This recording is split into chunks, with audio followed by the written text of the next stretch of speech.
Savais-tu qu'il existe une manière de rendre les critiques, les manipulations et les attaques totalement impuissantes contre toi? Non pas en répondant, non pas en te défendant, non pas en faisant semblant que cela ne te touche pas, mais en activant quelque chose de si profond en toi que leurs mots perdent tout pouvoir avant même d'atteindre ton cœur.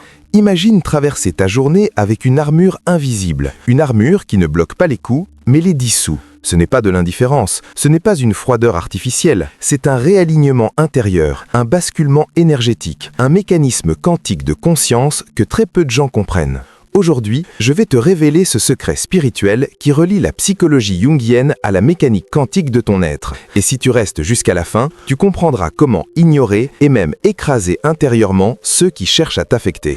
Mais voici ce que peu comprennent. Ignorer quelqu'un qui veut t'atteindre n'est pas une question de force brute ni de volonté. Le véritable secret réside dans la compréhension de ce qui en toi permet à leurs mots de trouver une prise. Car si quelque chose t'affecte vraiment, c'est parce qu'il existe en toi une blessure, une croyance ou une peur qui résonne en synchronicité avec ce que cette personne a dit ou fait. Et c'est là que commence ta véritable liberté. Avant de continuer, assure-toi d'aimer cette vidéo et de t'abonner à la chaîne, car ce qui suit a le potentiel de changer à jamais la façon dont tu interagis avec le monde et avec toi-même. Imagine que tu marches seul dans une forêt dense et soudain tu trébuches sur une racine cachée sous les feuilles mortes. Ta cheville se tord, tu tombes. La douleur est vive et réelle. Maintenant, imagine que quelqu'un passe à côté de toi et frappe légèrement du pied, exactement au même endroit. La douleur est insupportable, bien que le coup soit minime. Pourquoi? Parce qu'il y avait déjà une blessure. Là, c'est exactement ce qui se passe lorsque les mots ou les actions de quelqu'un te font mal. Jung appelait cela le complexe, une blessure émotionnelle enfouie dans le subconscient qui réagit de manière disproportionnée chaque fois qu'elle est effleurée. La personne qui t'a blessé n'a pas créé ta douleur, elle l'a simplement révélée. Et cette révélation, aussi inconfortable soit-elle, est un cadeau, car tu ne peux guérir que ce que tu peux voir. La prochaine fois que quelqu'un te blesse, pose-toi cette question. Qu'est-ce que cela touche en moi? Car celui qui comprend vraiment l'origine énergétique de sa douleur ne peut plus jamais être blessé de la même façon. Et si ceux qui cherchent le plus à t'affecter te ressemblaient davantage que tu ne le crois? Jung parlait de l'ombre, cette partie obscure de nous-mêmes que nous refusons de voir. Nos peurs, nos insécurités, nos désirs inavoués, tout ce que nous avons rejeté de nous-mêmes finit dans l'ombre. Et ce que nous rejetons en nous, nous le projetons sur les autres. Les personnes qui t'irritent le plus profondément sont souvent des miroirs énergétiques de quelque chose que tu as enfoui en toi. Ceux qui cherchent à t'écraser le font souvent parce qu'ils voient en toi quelque chose qu'ils ne peuvent pas accepter en eux-mêmes. Leur attaque est le signe de leur propre ombre non intégrée.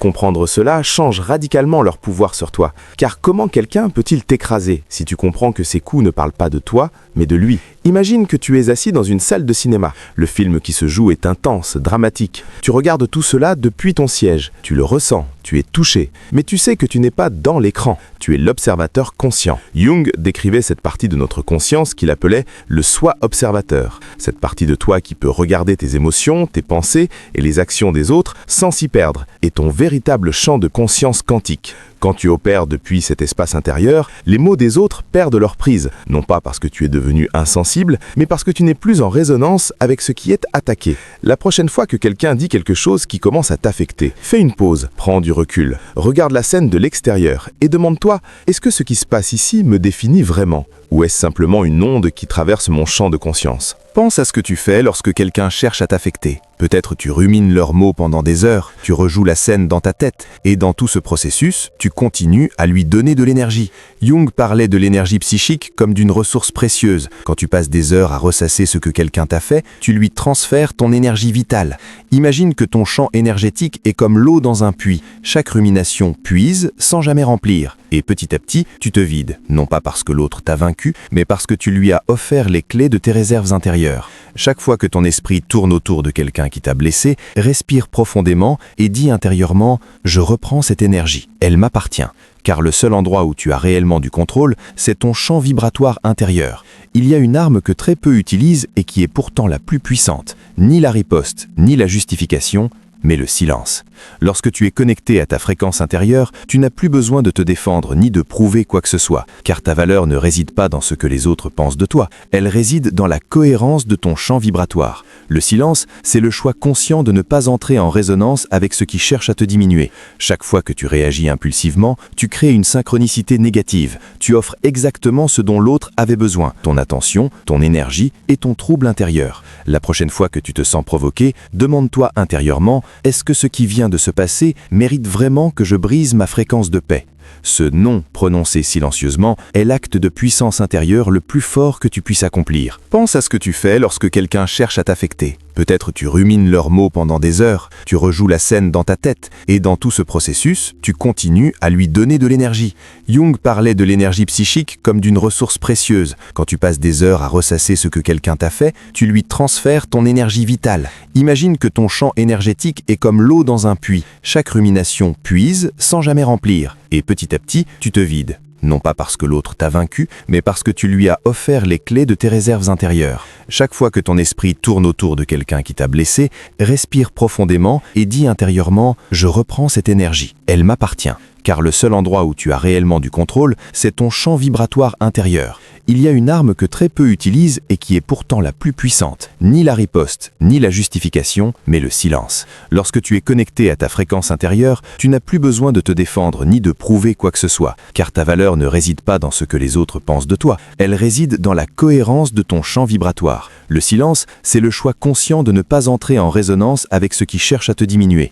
Chaque fois que tu réagis impulsivement, tu crées une synchronicité négative. Tu offres exactement ce dont l'autre avait besoin, ton attention, ton énergie et ton trouble intérieur. La prochaine fois que tu te sens provoqué, demande-toi intérieurement, est-ce que ce qui vient de se passer mérite vraiment que je brise ma fréquence de paix ? Ce non prononcé silencieusement est l'acte de puissance intérieure le plus fort que tu puisses accomplir. Imagine un chêne centenaire dont les racines plongent profondément dans la terre. Ses branches peuvent plier sous l'orage, mais jamais ses racines ne lâchent, parce qu'elles ne sont pas en surface. C'est cela que Jung cherchait à nous aider à construire. Non pas une forteresse externe, mais un ancrage vibratoire et quantique si profond que rien ni personne ne puisse faire vaciller ta fréquence fondamentale. Qui es-tu vraiment, en dehors de ce que les autres pensent de toi? C'est dans cette exploration intérieure que réside ta vraie et seule protection durable. Consacre quelques minutes chaque soir à écrire 3 vérités profondes sur toi-même. Et en les répétant, tu construis ce sol vibratoire sur lequel plus personne ne pourra jamais te faire basculer. La véritable force spirituelle n'a jamais résidé dans le fait d'ignorer ceux qui te veulent du mal. Elle a résidé dans le fait de comprendre si profondément et si clairement le mécanisme quantique de ce qu'ils révèlent de toi que leurs tentatives deviennent non plus des blessures, mais de véritables marches de synchronicité vers la meilleure version de toi-même. Jung disait que le chemin vers la véritable paix intérieure ne passe pas par l'élimination des conflits, mais par la compréhension profonde de ce que chaque conflit révèle de ton champ vibratoire intérieur. Rappelle-toi, chaque jour, tu n'es pas la surface qui reçoit les coups, tu es la profondeur vibratoire et quantique depuis laquelle tu les observes avec une clarté totale. Et cette profondeur-là, personne ne pourra jamais l'atteindre ni l'ébranler, car elle a toujours été et sera toujours uniquement et entièrement à toi. Si cette vidéo a touché quelque chose en toi, si elle a allumé une étincelle ou confirmé ce que tu ressentais déjà au fond de toi, alors prends 5 secondes maintenant, laisse un like et abonne-toi à la chaîne. Parce que chaque semaine, je t'apporte de nouveaux enseignements sur la synchronicité quantique, la psychologie jungienne et la transformation intérieure. Des outils concrets pour t'aider à élever ta fréquence et à vivre depuis ton vrai centre. Et si tu veux aller encore plus loin, dis-moi en commentaire quelle partie de cette vidéo t'a le plus parlé. Je lis chaque message et ta réponse m'aide à créer exactement le contenu dont tu as besoin. Rendez-vous dans la prochaine vidéo.